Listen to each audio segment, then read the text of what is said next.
Assalamualaikum, selamat sore.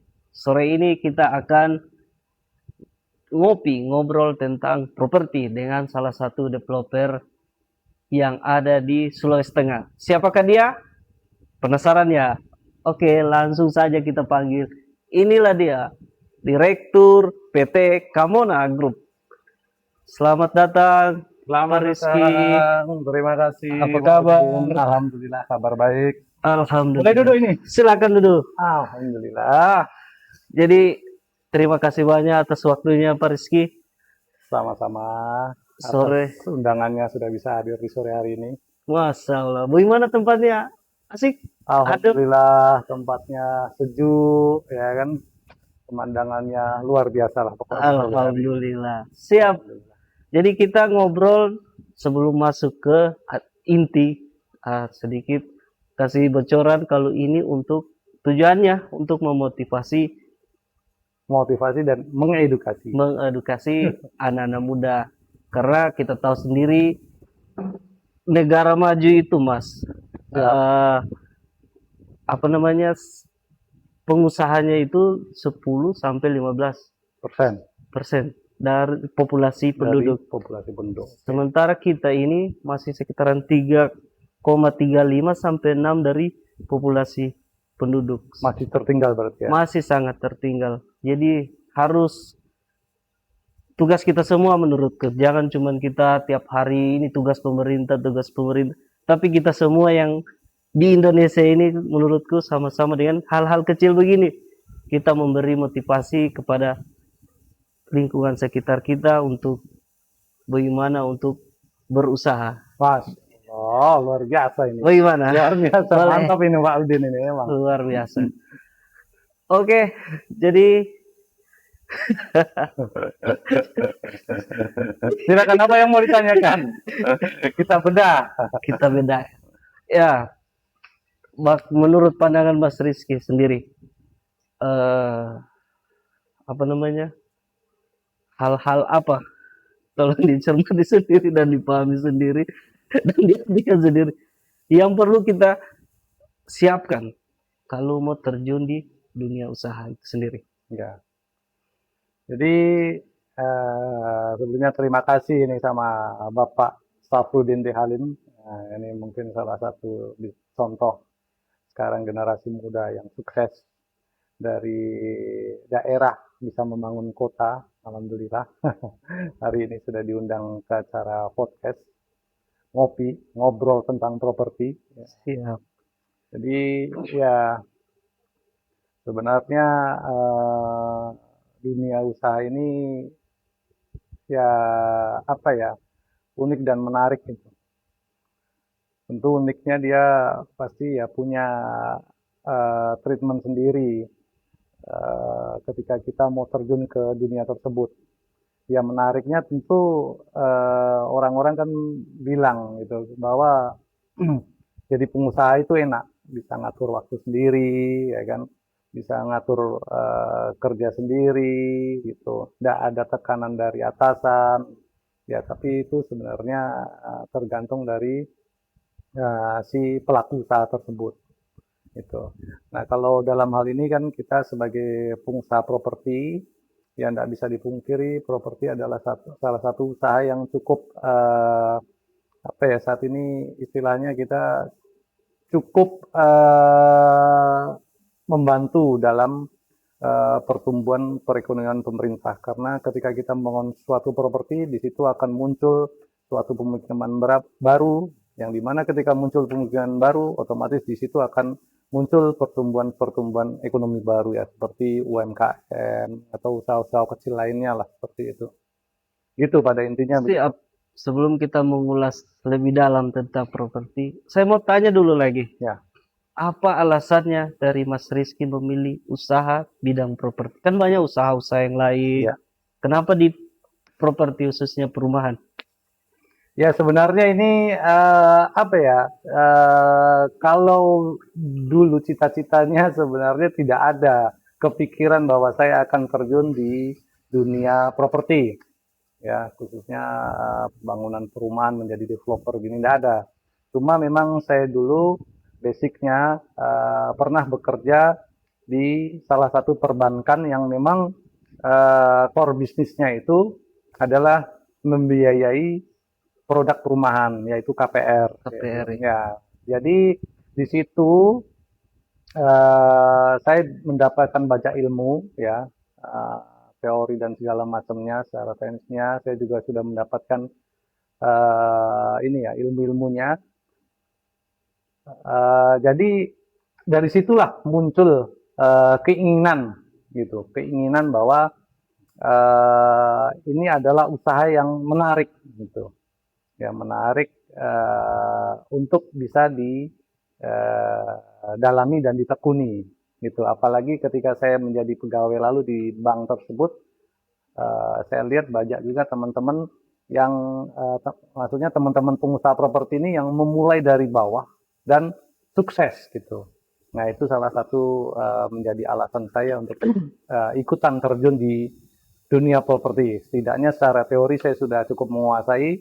Nah, saya coba praktekkan langsung terjun sebagai pengusaha di bisnis properti. Bisnis properti Iya. yang intinya pernah ada story atau pengalaman di bidang tersebut dan terjun. Banyak sekarang ada anak muda atau teman-teman kita Ya, yang mungkin termotivasi sekitar, termasuk mungkin ke Pak Rizky, yang akhirnya mereka memutuskan saya juga mau usaha properti. Itu bagaimana pandangan Mas Rizky melihat hal tersebut? ya, kalau saya melihatnya sebenarnya dari sisi positif ya, sisi positif. Jadi kalau memang ada teman-teman atau misalnya siapapun itu yang ingin terjun di dunia properti, memang ya ini adalah bisnis yang cukup menarik gitu, cukup menarik, dan saya rasa bisnis, ya, semua bisnis berisiko. Tapi untuk properti ini sebenarnya dari sisi risiko tidak terlalu besar dibandingkan bisnis-bisnis ya, yang lain yang mungkin seperti mungkin tambang atau usaha-usaha perdagangan lainnya seperti buka usaha rumah makan atau segala macam. Ya, karena properti ini kita tahu sendiri, karena properti ini selain apa ya, kebutuhan rumah kan pasti dicari oleh orang ya untuk tempat tinggal gitu, dan otomatis nilai asetnya pun selalu naik dari tahun ke tahun. Nah, jadi memang saya rasa ketertarikan banyak orang untuk masuk ke dunia properti itu wajar. Cuma bukan berarti bahwa masuk terjun langsung ke dunia properti itu kadang tidak semanis dan seenak yang dibayangkan gitu. Siap. Pasti masih ada beberapa ya kendala-kendala, karena terus terang kayak kita di dunia properti ini masih ada beberapa regulasi yang kita harus ikutin, karena tidak semua juga harus sesuai dengan kemauan kita.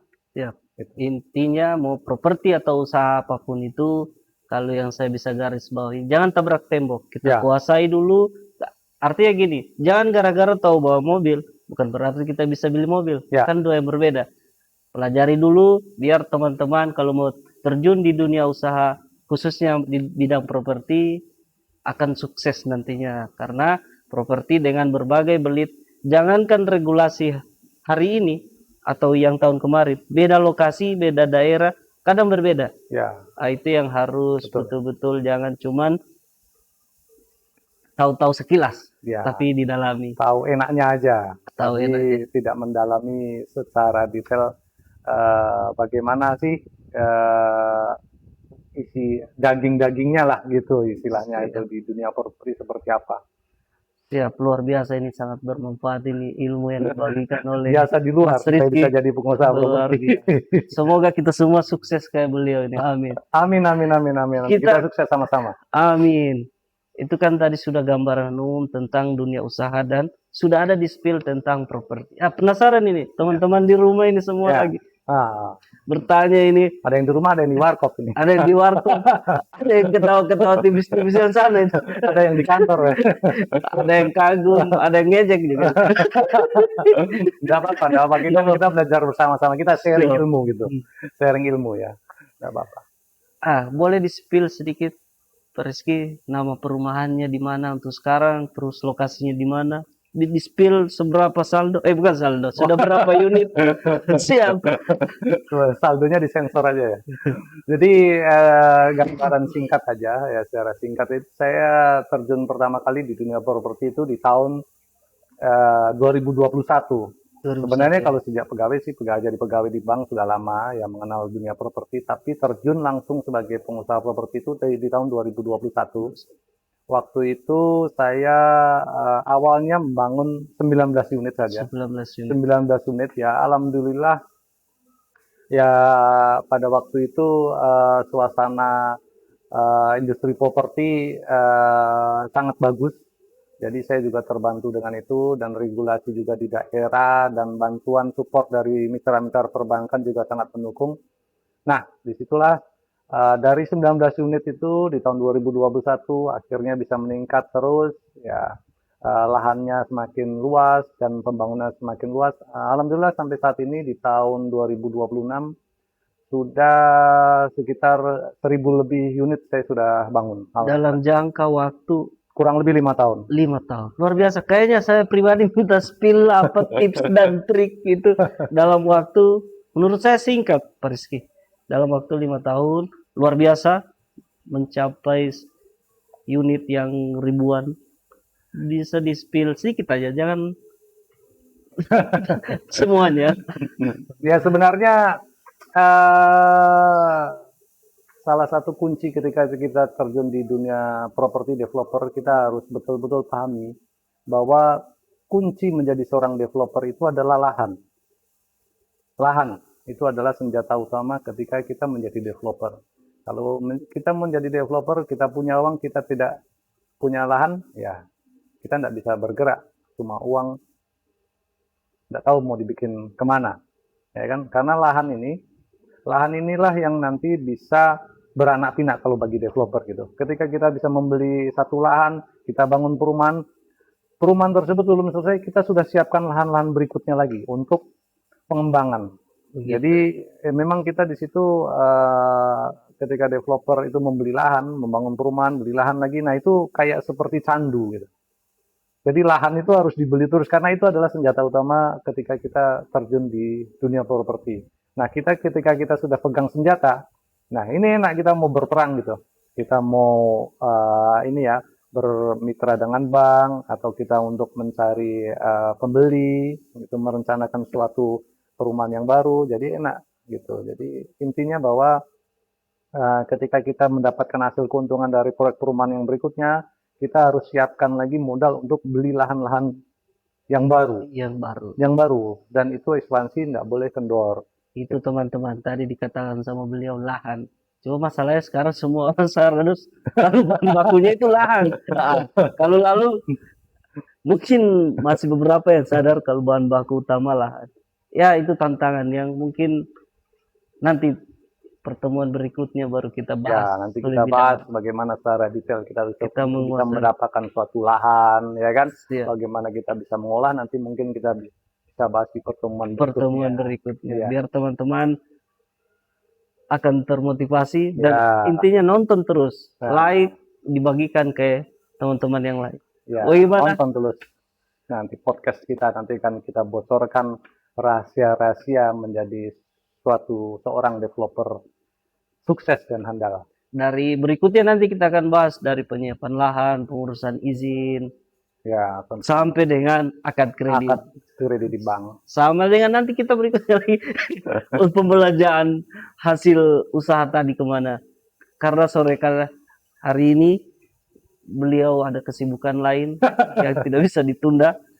Jadi karena mau ketemu Pak Ara ya. Pak Menteri. Insya Allah. Siap. Terima kasih atas waktunya. Siap. Sama-sama Bapak Udin. Ini sangat bermanfaat bagi teman-teman. Ya, bermanfaat kita semua lah. Kita harus sharing ilmu supaya kita sama-sama maju, kita sama-sama sukses.